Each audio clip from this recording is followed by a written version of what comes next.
All right, sleepers. Go ahead. More guys that we can potentially. These are even better. We're taking risks on these guys. We'll definitely be right about those. Here are your sleepers. Go ahead. One of my favorite picks, and part of the reason why if I don't get a first baseman early, I hate this pick, by the I'm way. fine waiting. I love it. It's Vinnie Pasquantino. It's the beautiful name. It's the, The I name think is perfect. that's the only Yes. reason. His nickname. Do you know what his nickname is? I don't know. The Italian breakfast.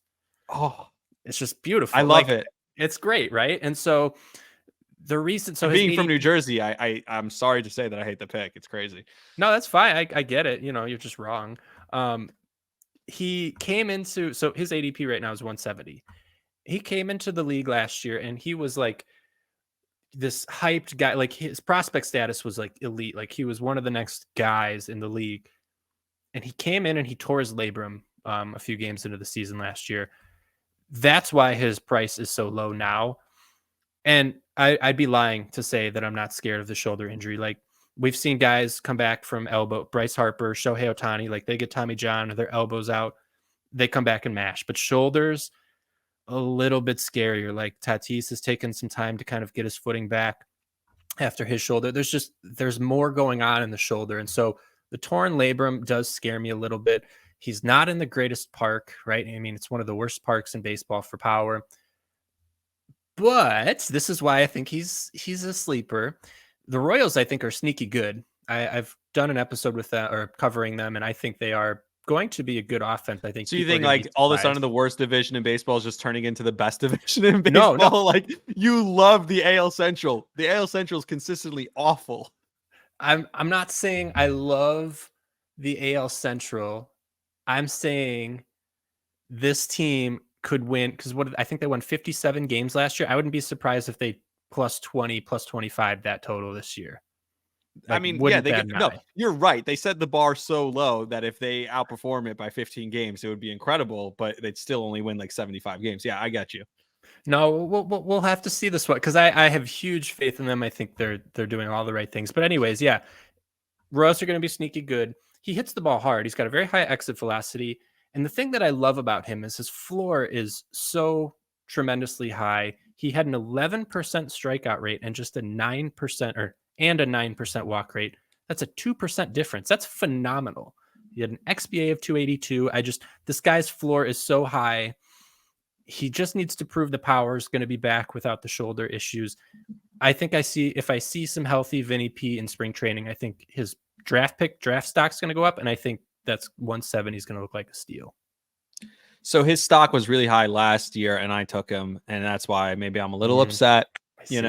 He burned me last year. He was really just. I had to cut him at some point, I think, or I just, it was that like kind of cut bait with him, right? He was supposed to be great, and then he just wasn't, and it really bothered me. So that's kind of where I feel on that. But you're right. He's young enough that he could turn it around and probably should turn it around. And he maybe last year was that year that I always talk about, that second full year where guys kind of fall off a little bit. And he was having that. Now, I did tell you I had some notes on my phone, so I was going to be looking down. I didn't tell you I was going to be eating some grapefruit also, but sorry if I know if I'm interrupting you too much. No. My sleepers, and I like my first one. I like the second one. I love. One is Josh Naylor, because I think he had a really good year. If you look at his numbers across the board, they're like Harper-esque. You know what I mean? He steals bases for a first baseman. His average is solid. He's solid in every category, and he's not getting the love as some of the other guys. I know you have him like 10th or 11th. I think he could be right there. Like, again, I'm totally out on Vlad Guerrero Jr. just because, I'm a Yankee fan mostly. Or even a Cody Bellinger, who we could talk about for outfield. We could talk about him here. Another guy who had a huge monster year and a contract year. Now, if Cody Bellinger gets a 1-year deal and that's what he ends up signing, sure, put him on the all contract year guy list. But if he doesn't, I think Josh Naylor kind of goes under the radar and could be better than Christian Walker, better than Casas or Bellinger or Vlad or a bunch of those guys, and could be, maybe not top 5, but maybe the 6th best first baseman this season.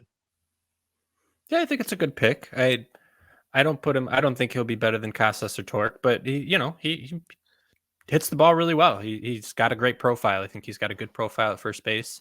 Cleveland's going to be an okay team. I think that's a good pick for you.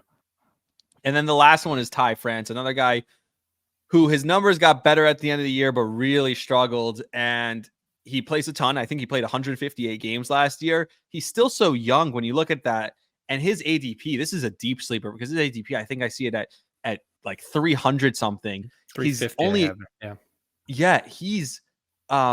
he's only rostered in like 12% of Yahoo leagues as of now. So this guy is not even getting rostered. And if you looked at his advanced stats, they well outperform his actual stats. He was awful last year. There's no denying that. But if he can get back to his 2022 number, something closer to that, in a lineup that I think could be sneaky good in the Mariners lineup, could have some real guys in that lineup, I think Ty France could be one of those guys that maybe you even pick up after the draft, right? Waiver wire type guy, you pick him up and could end up being your corner infielder for the whole season. I think Ty France could have a really good year this year. Yeah, I think that's where I would value him is one of those corner infield spots. I've never been a Ty France guy. I don't think he brings enough. I mean, obviously at pick 350, like you said, maybe he's on waivers or, one of your last bench spots you throw into a corner infield. And I do like that the Mariners seem to be dedicated on improving their offense, right? They've made a few additions. We'll see. I mean, the problem, though, I think, too, is he's not going to get – I mean, he's going to have to play first base every day, right? I mean, he's not going to have to DH or get to DH with the addition of Mitch Garver. And also, I'm a little scared by the signing of Luke Raley. Now, I know they have Raley penciled in left field, but if Raley's mashing, if Ty France struggles, I'm seeing too many opportunities for him to get pushed out. I don't think it's a bad pick at all. I'm just someone to keep your eye on for sure.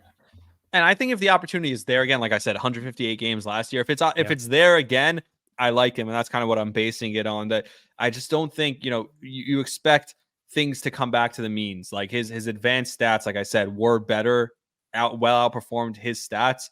And if everything comes back to the average, then you expect him to be a lot better. It's so funny because people talk about East Coast bias all the time, but I'm pretty sure you have Midwestern bias. You love the Reds. You love the Royals, the Tigers. I mean, you have Midwestern bias. I'm you mentioned the AL Central. Sure, right. Yeah, I'm never going to change my mind on that ever.